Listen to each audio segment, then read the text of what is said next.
Death Valley. Its name conjures dread. And for good reason. It can be hell on Earth. This ultimate testing ground makes no room for the weak. This is extreme, extreme. And, you know, it's not something to fool around with. This desert consumes the ill-prepared. This person had baked out here in a Dutch oven for a week and a half. Yet out of this hostile land emerges an other world steeped in contradiction. So brace for the unexpected, because in Death Valley, things are rarely as they seem.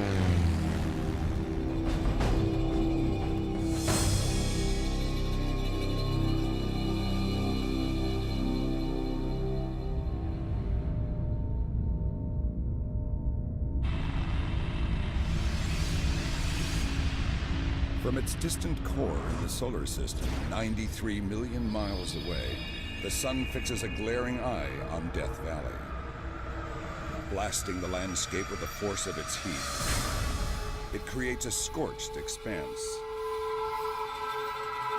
But this is no typical desert.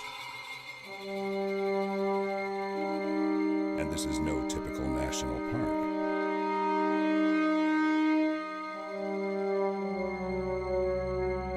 Sprawling 3.5 million acres over southeastern California, it is the largest national park in the continental United States. And by far, the most extreme. No place else in the Western Hemisphere is as hot, as dry, or as hostile.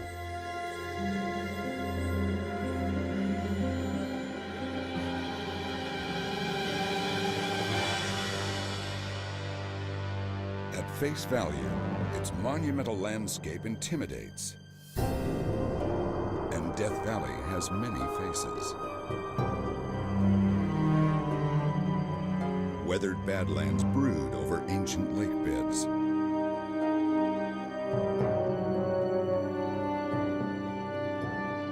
Fickle currents of sand shift along the desert floor.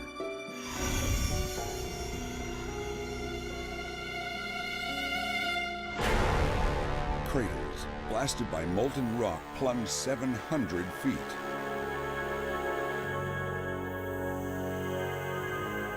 And parched salt flats languish lifeless for 40 miles. Death Valley's desolate terrain may seem ominous to some, and for good reason. You can die here. But for others, it's the forbidding that allures. People seem to be attracted by being in almost the hottest place you can imagine on Earth. Local physician Dr. Ben Jones is well acquainted with the dangers of this place. He took the case of a man who attempted a 20-mile round-trip hike across the valley floor in the extreme heat of summer. I began wondering, what in the world is somebody doing hiking across Death Valley? The valley's 120-degree temperatures suck 3 quarts of moisture from the body every hour. The hiker had only carried 3 quarts of water for the entire trip. In the best of situations, he would have required at least 4 gallons. I can imagine that he was, feeling nauseated, maybe had a headache. His feet would sink about 6 inches into the sloshy brine. At one point, his dark glasses fell into the stuff, and he didn't even bother to pick them up.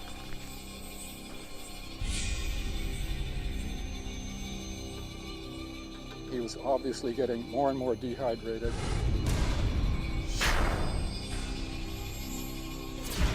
You begin getting heat cramps, leg cramps, where you can't even walk. What's really worse is if you don't sweat, your core temperature can shoot up to 108 and you can just drop dead.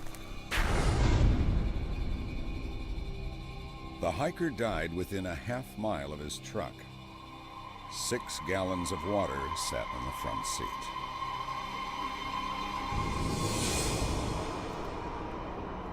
did the autopsy, and the body that I saw was about half what a normal adult would be in size. And it's like this person had baked out here in a Dutch oven for a week and a half. His face was mummified, looked like Ramses II, like you'd see in the Egyptian Museum. The skin of the body was completely parched, like real tough leather. What was interesting to me, that there was no sign of any predator activity. The ravens hadn't poked his eyes out, the coyotes hadn't been out there. Those animals know better than to be out here.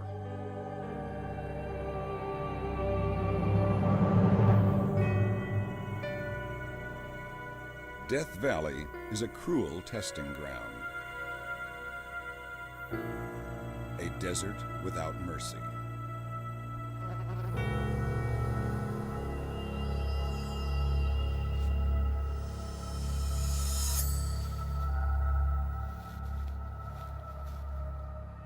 To survive, every creature here must devise ingenious ways to outwit Mother Nature. Some simply run for cover.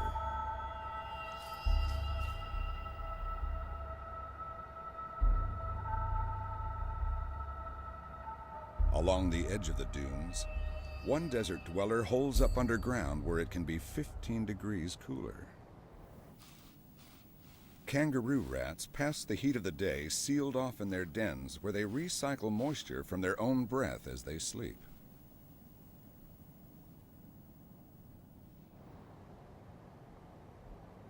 It's July and 124 degrees in the shade, if you can find it. It is so hot, birds are grounded in a heat-stressed pant. Roadrunners flutter their throats to move the heat from within their bodies to their mouths where it escapes. If they overheat, they'll perish.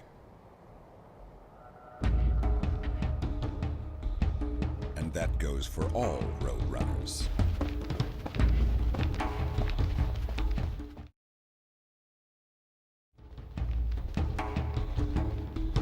It's so hot that when I smile, like the water on my teeth, I can feel it evaporating instantly.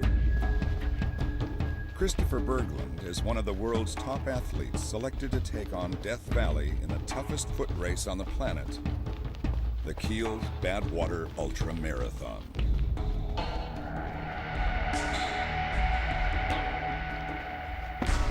For 135 miles, these athletes will run non-stop through the lethal July heat, searing their feet over a broiling road. They'll be lashed by 30-mile-an-hour headwinds that burn the breath from their lungs and face 20,000 feet of cumulative elevation gain. It's what most of us would consider epic torture. One reason people want to come here and subject themselves to this crazy heat and the pain and the suffering, as opposed to another animal in the desert who would like seek refuge in the shade, is that our regular lives are so easy at this point, and the elements are so intense. So it's a good test. It's the ultimate challenge to me. And it's the test that attracts even those well-versed in the perils of performing out here. Dr. Jones has run this race 6 times himself. It's a real challenge to come out and experience all of this heat, the dry air, the distance. The race itself is like 5 marathons in a row. And, you know, what could be better? But you got to remember or realize that this race is no good for the human body. You know, people are stacking up a year's worth of fitness all in a few hours.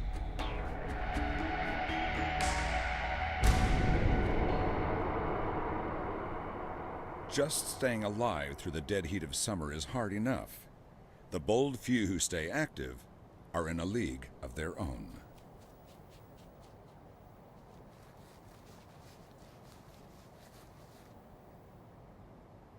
Harris antelope squirrels find their comfort zone by bellying into cooler ground to purge excess heat from their bodies.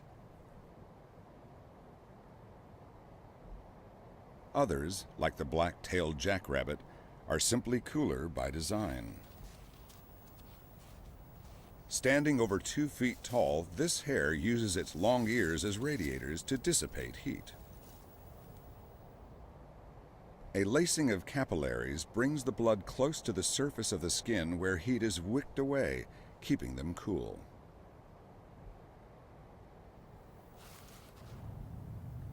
Death Valley roasts in triple digits for up to 8 months of the year. No place else in the Western world comes close to being this hot. Working like a huge natural convection oven, hot air crawls up the steep valley walls, cools slightly, and sinks back down. Compressing as it descends, it heats even more. Masses of superheated air take ground temperatures soaring up to 200 degrees Fahrenheit. But heat is only the beginning. The mere 1.5 inches of rain that falls each year condemns Death Valley to nearly perpetual droughts.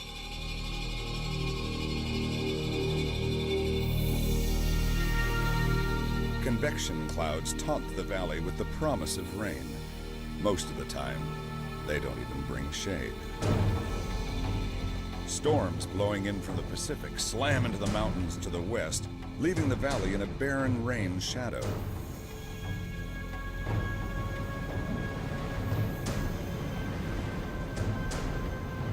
The trivial amount that does make it past the Guardian Ranges is often stolen back up to the skies in the form of a virga, rain that evaporates before even hitting the ground.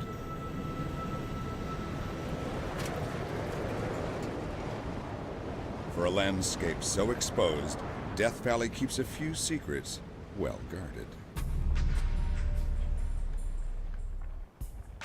This remote corner of the park is off limits to all but an authorized few.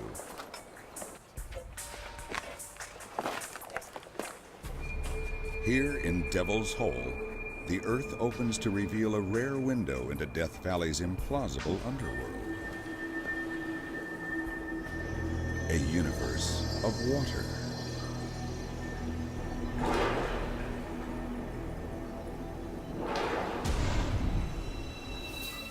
In twisted irony, the driest place in the hemisphere sits atop one of the largest aquifer systems in the United States. Spanning nearly 40,000 square miles, it soaks down to 20,000 feet in some places.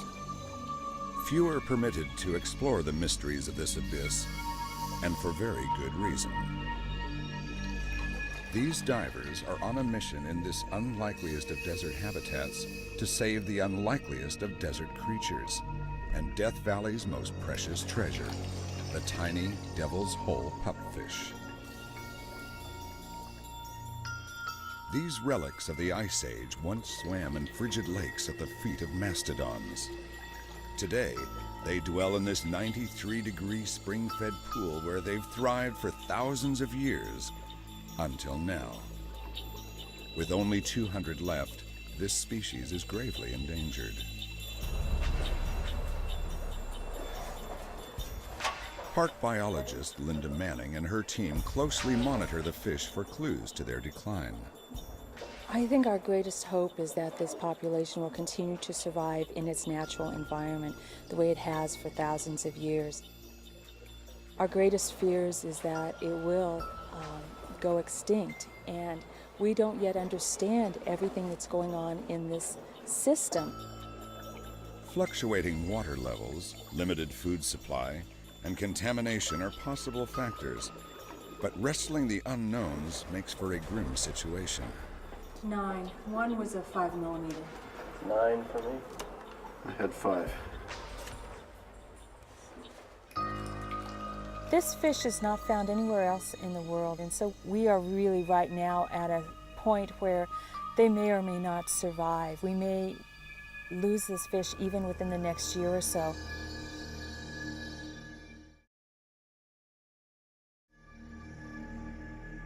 While the Devil's Hole pupfish teeters on the brink of existence in a vast world of water, their cousins in a surface spring hold their own in a mere few inches. The Salt Creek pupfish have adapted to live in water 4 times saltier than the ocean. Though not endangered, survival here takes on a sizzling urgency as a greedy sun bears down on their shallow stream.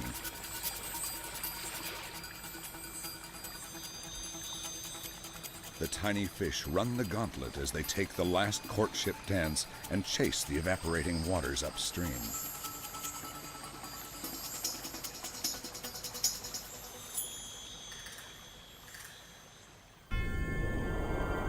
Within days, the merciless sun has stolen their creek.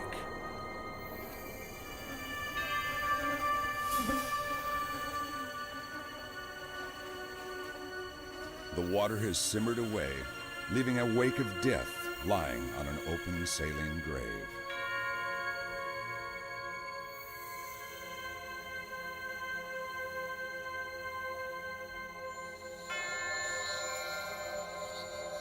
Though many have died, the lucky few have beaten the retreating water and reached the spring source to replenish the gene pool.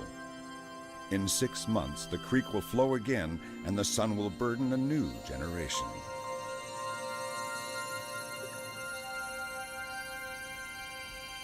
From this toxic environment springs a macabre oasis.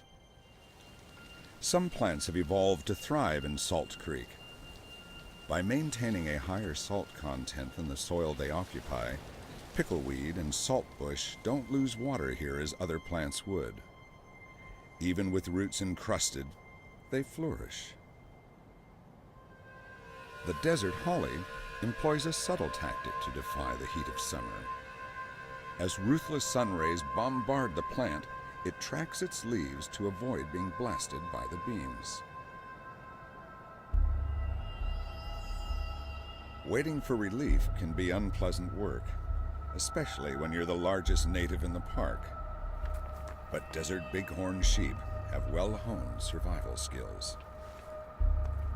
Their 9-stage digestive system enables them to derive nutrition from the harshest of desert plants. Death Valley's limited resources keep this population in check. Only about 400 sheep roam the entire park. But they've found their niche.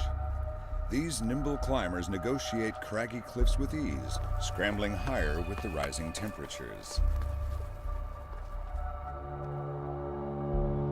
Lording over the rocky hillsides, one brawny beast reigns supreme, the chuckwalla. Largest of all lizards here, they bulk up by eating their greens. But unlike the bighorn, they choose only plants high in moisture. And they have an uncanny ability to gauge the water content of plants as they eat. If it's too low, they'll move on.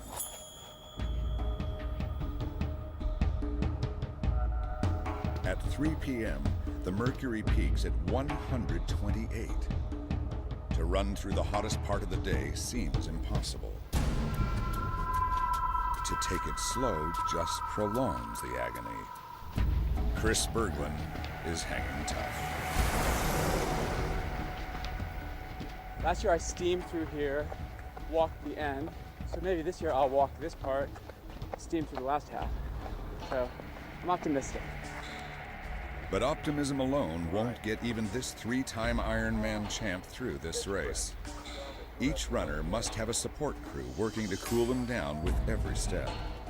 We started out with 25 gallons of water and about 500 pounds of ice. We've still got some water. We haven't used all of our 25 gallons. It's like walking into a wall. It is so hot, I can't even begin to describe it. The crews tangle with the heat themselves, but keep it all in perspective. It's harder for them, right? So we can't really complain, I guess.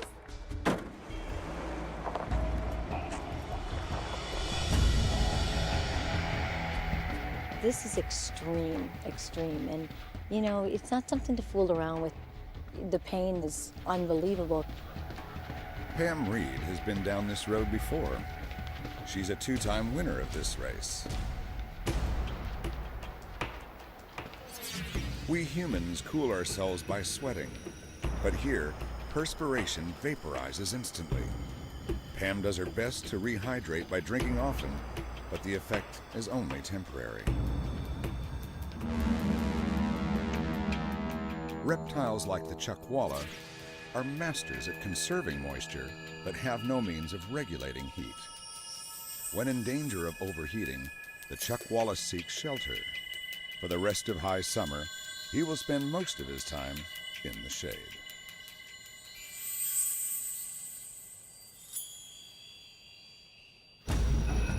Pam is beyond the point most people can survive, but she's not about to stop. There's still 100 miles to go.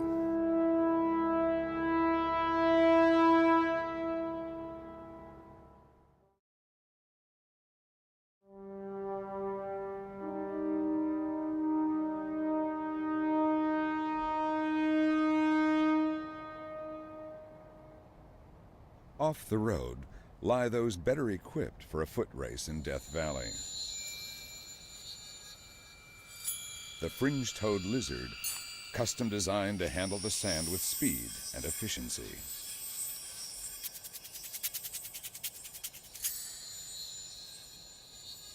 Combed feet enable them to tear over burning dunes at speeds of 20 miles per hour in hot pursuit of prey.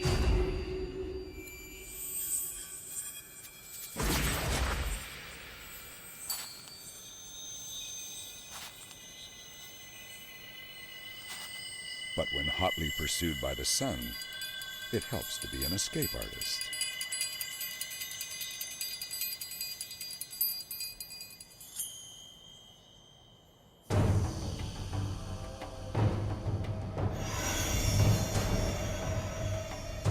Death Valley's human history is painted in strokes of success and defeat.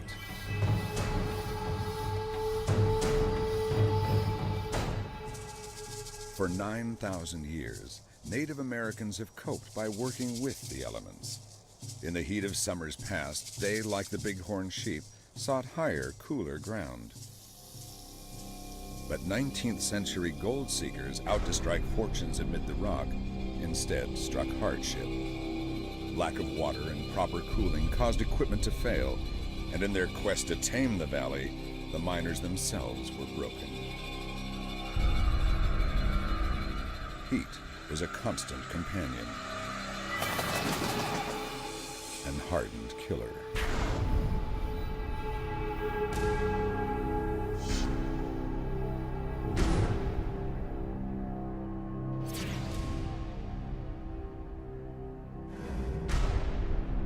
Though a few golden dreams of success were realized, the miners left behind a legacy in ruins.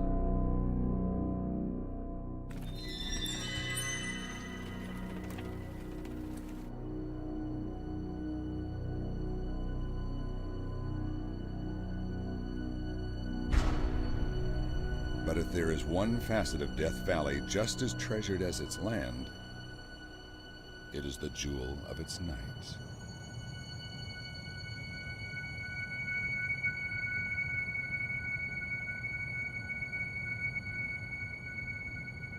I think the stars and the ability to see them gives a person a kind of a grounded experience in reality. It's not pictures on TV, it's not a computer game, it's the real universe. Easy to south. Okay, and off we go.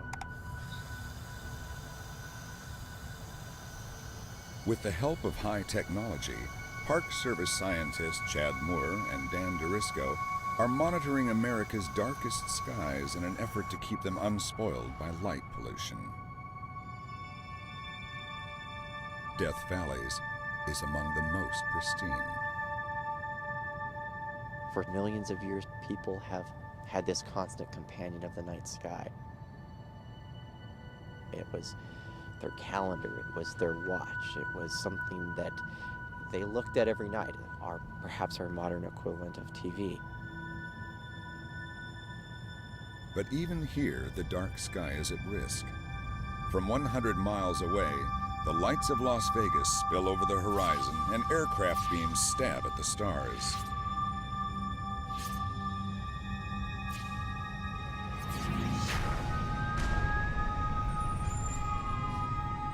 It's only been the last 100 years that we've had electric lights at night, where we have completely changed our experience of the night.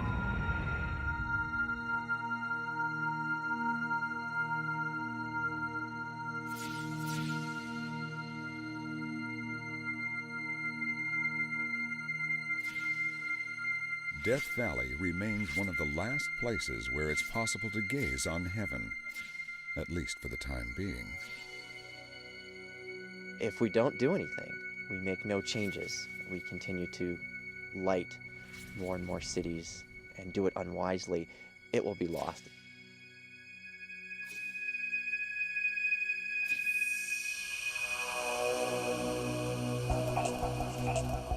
A mere few hours' drive from Las Vegas and Los Angeles makes Death Valley easily accessible.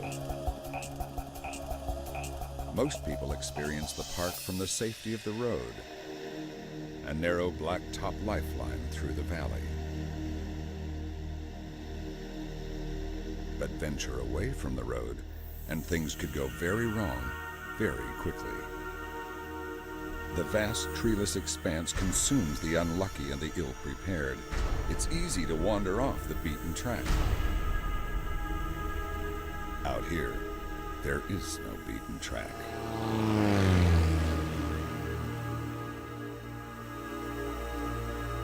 This park, the size of Connecticut, is 95% raw, wild land. And with so few truly wild places left, Death Valley beckons the adventurous. Locations named Coffin Peak, Dead Man's Pass, and Hell's Gate are bound to intrigue.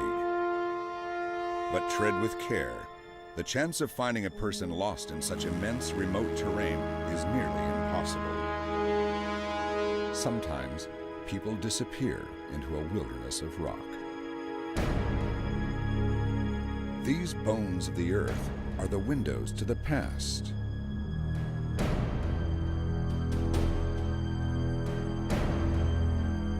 For nearly 2 billion years, the story of Death Valley has churned with the violence of its natural forces. Thundering volcanoes and cataclysmic earthquakes twisted, warped, and rocked the landscape.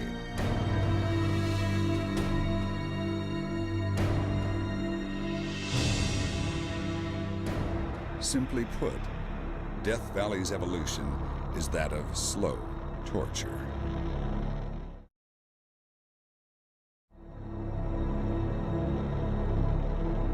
$20 million years ago, the valley as we know it began to take shape as the Earth's crust literally came apart at the seams.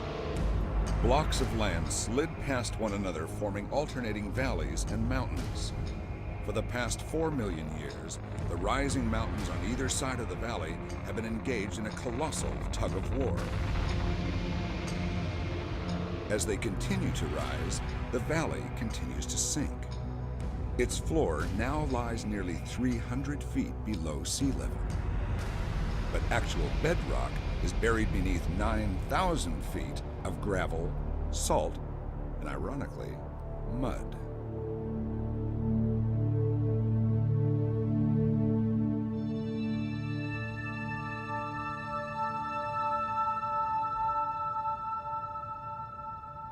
Though Death Valley appears locked in time, there are unexpected forces at work that can alter the landscape in a flash. Wow. August 15th, 2004, a day to remember. Park Ranger Charlie Callaghan has seen these forces in action. But about 7:30, I'm looking to the south and I see the lightning. And I'm like, I think there's a storm happening. I start getting a little bit of rain on the windshield. I drive around the curves and there's more and more rain.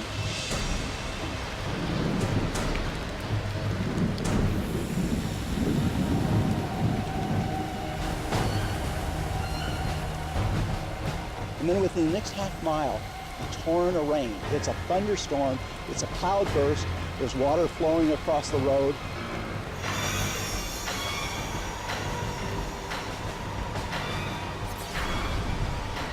And to me, in the desert, I know this means there's going to be a flood. So I'm like, I'm out of here, it's going to flood.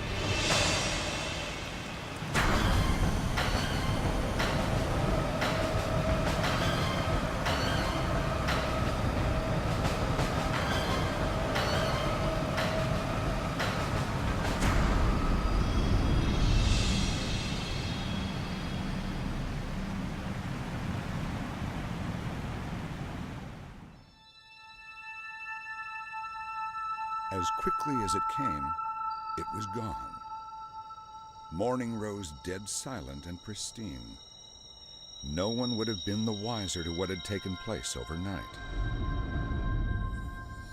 Except all villains leave a calling card.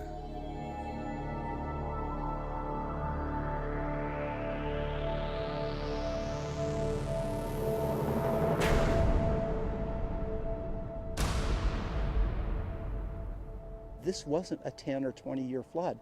This was more likely a 100 to 500 year event. This was unprecedented.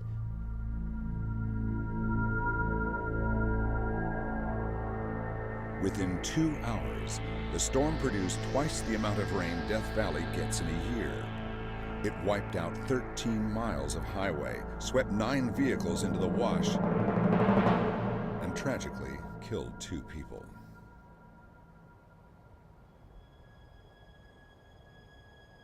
As incongruous as it seems, water has always been the primary force in shaping Death Valley. Flash floods have scoured the hillside for millions of years, sweeping rocks and sediments into the valley where they spread into magnificent alluvial fans.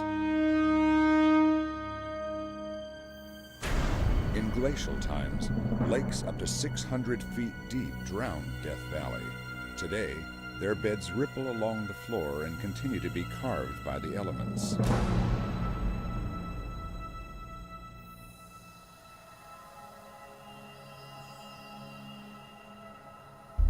Bad water. Its toxic name says it all. It's so extreme, nothing seems to grow here, except salt. When you're at the lowest point in the Western Hemisphere, there's nowhere to go but up. Here, even the sky is thirsty. As mineral-rich water floods and evaporates, only spires of salt remain, some up to 3 feet high.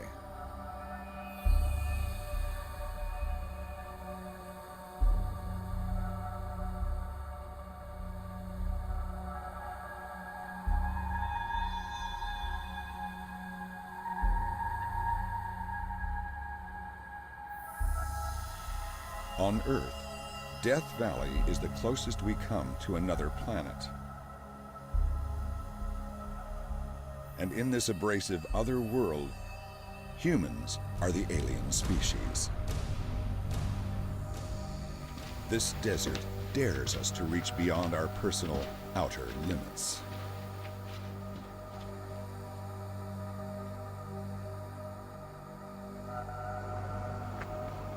But even men of iron can melt out here. Every muscle in my body is like twitching. No, it doesn't feel good. Oh, so annoying. Ow. My body sent me a signal to slow down, so I did. Oh, well. We've ride it out.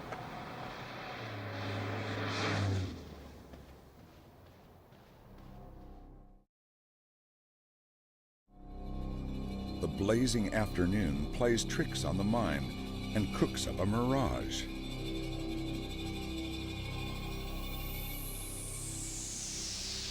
Sometimes it's for real.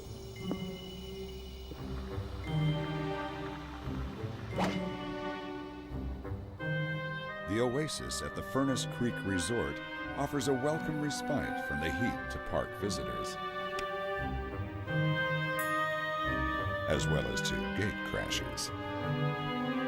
Here the living is easy. Maybe a little too easy. For these iconic enemies, the fun is usually in the chase.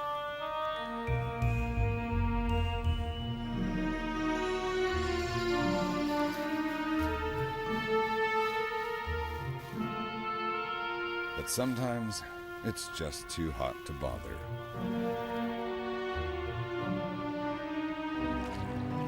Water brings sweet relief. Furnace Creek taps into one of the most generous springs in Death Valley, which produces 2,000 gallons a minute. And not a drop of it is wasted on these residents.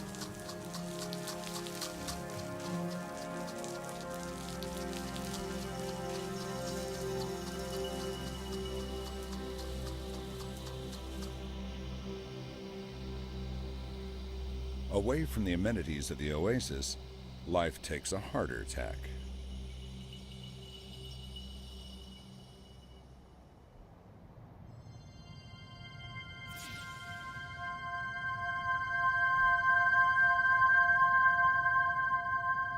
Some seek opportunity under the cover of darkness. After spending the day in her burrow, the Miriam's kangaroo rat hops off to forage. She doesn't need to venture far for the grass seed she's after, but to stray even a few yards from her hole could be risky.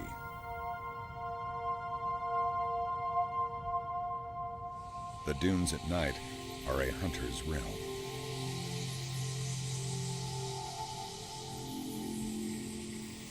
Remarkably, kangaroo rats live their entire lives without water. They metabolize all they need from the dry seeds they eat. Water isn't even necessary for a bath. A moonlit scrub in the sand removes the oils from her coat and keeps her clean. But a lapse in vigilance can come at a cost.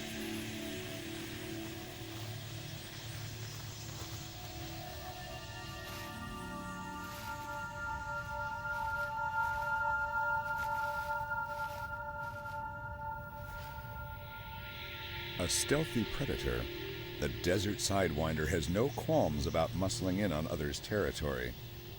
Not only will he help himself to a meal, he'll claim the den when he's through.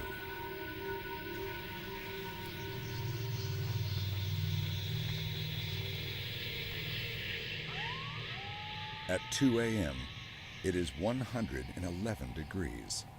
For the runners, night offers little relief. Call rag. Bodies have reached their breaking point. Some runners need serious assistance.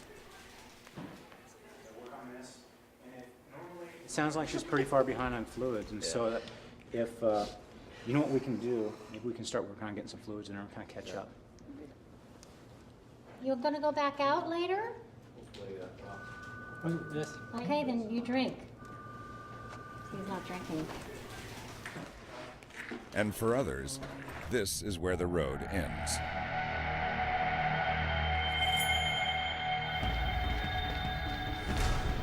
I felt great coming in. I felt really fresh and strong, and I did for like the first 25 miles, but suddenly out of nowhere, my legs just gave out, and it was weird. I've never had it happen before.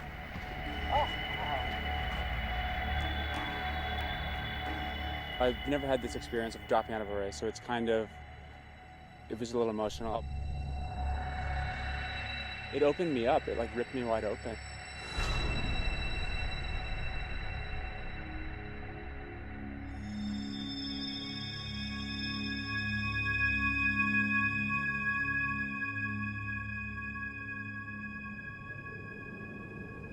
By morning, there's a change in the air, and it's a force to be reckoned with. Wind.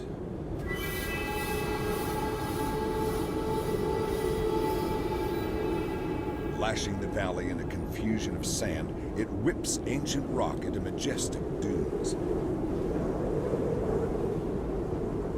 Amid these mountains of sand, the earth reshapes itself grain by grain.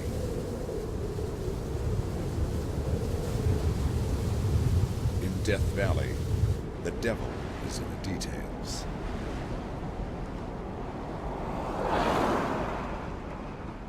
After enduring 120 miles of barbaric conditions, the runners enter the last leg of the race, an 8,300-foot climb into the tree-clad mountains of the Sierras.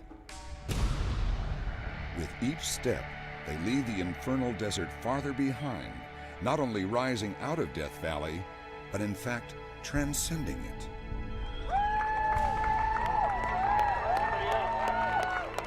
After 27 grueling hours, a winner. I'm a mess.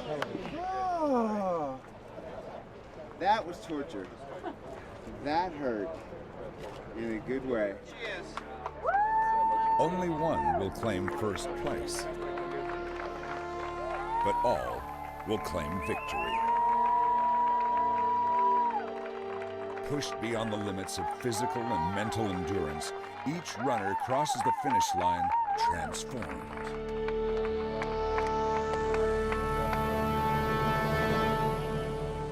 You don't come out the same person physically, but mentally you can come out a lot better off because it becomes a spiritual event, I think.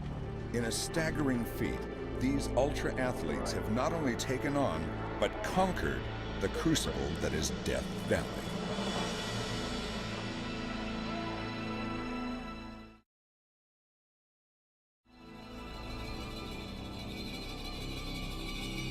As the sun eases its grip on the valley, the curse of summer is broken. October, and as the heat wanes, creatures emerge from their summer hiding places. Some take their liberation to the streets. Having waited 10 years for a single shot at procreation, male tarantulas head off in search of a female in their last year of life. They'll canvass miles to find one who's receptive. Females living twice as long as males have their share of suitors and can afford to be choosy.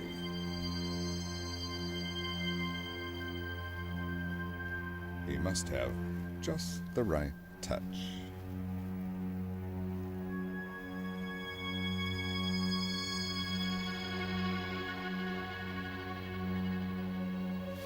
Strumming his legs signals his intentions.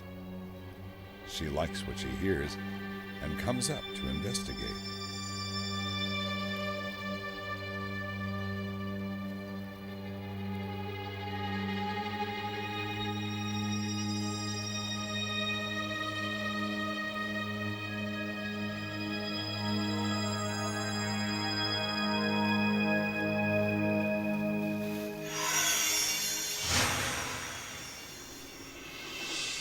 Rejection's never easy, but this male is lucky. He gets away with his life. To recoup his strength, he retreats to a nearby puddle to drown his sorrows in a long drink. He needs the nourishment. It may be days before he finds another potential mate. But he'll have to hurry. In just a few weeks, the females will seal off their holes.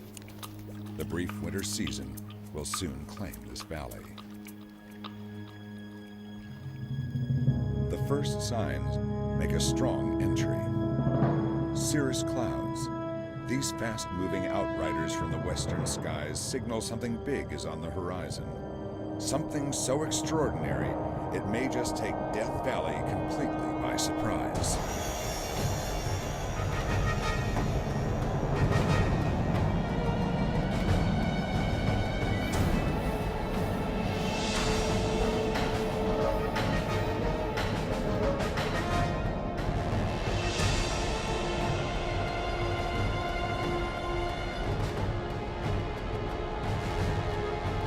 As these mighty forces gather and conspire against the sun, they also drive a curious phenomenon.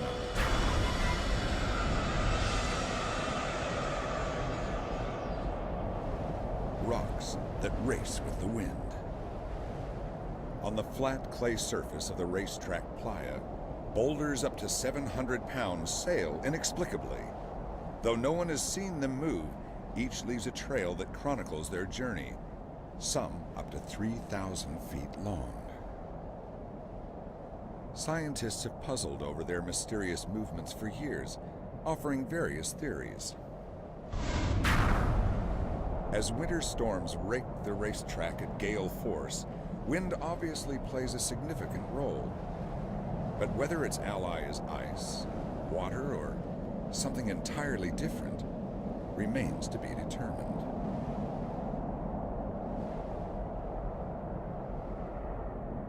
For now, Death Valley keeps this mystery locked in stone. Sometimes, even here, hell freezes over.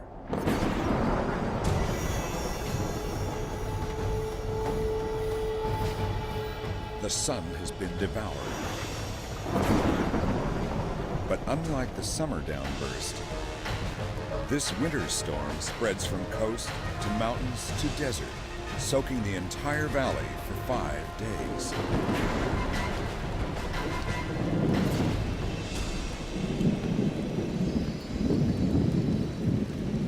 And as opposed to the flash flood of summer that wrought devastation, this winter monster shows a benevolent side.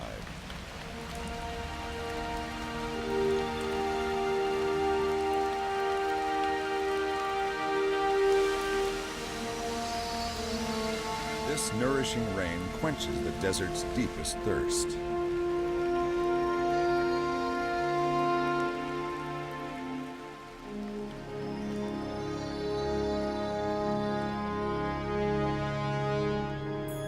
Like tiny time capsules, seeds that have lain dormant for decades are finally unlocked and given the chance to create an epic transformation.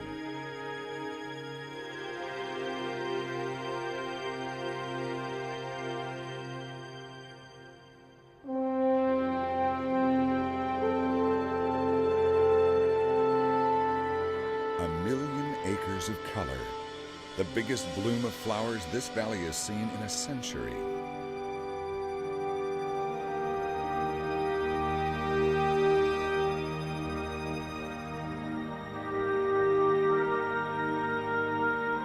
The landscape that had been punished for so long is now finally rewarded.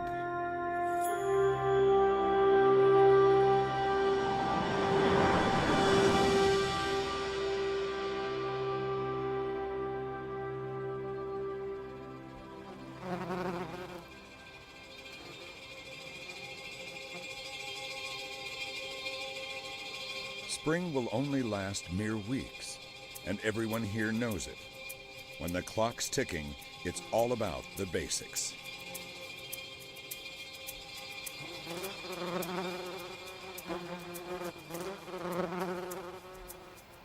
This time of awakening inspires the emergence of one who has slept through all the drama. Spending 95% of his life underground, the desert tortoise takes advantage of the desert when it's least like a desert. And in this fleeting season, there's no time to waste. He must do all his eating for the year and dash off to find a mate.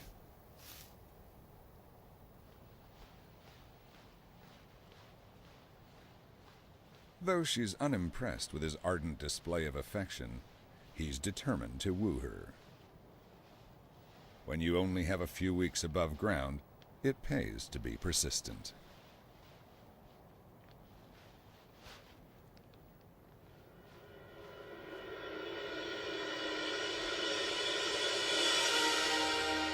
In one final surprising twist, Death Valley outshines even itself and displays a face seldom seen. An enormous lake, 15 miles long and 8 miles wide, washes over a landscape once parched to the bone. This vestige of the winter rains is beautiful, yet short-lived. The full brunt of summer sun will soon bear down to reclaim the valley.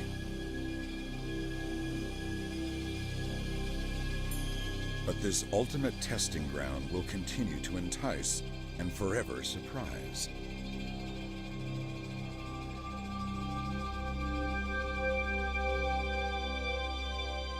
For now, Death Valley is mirrored in the sublime and the surreal. And in its reflection, other worlds linger briefly in this land of paradox.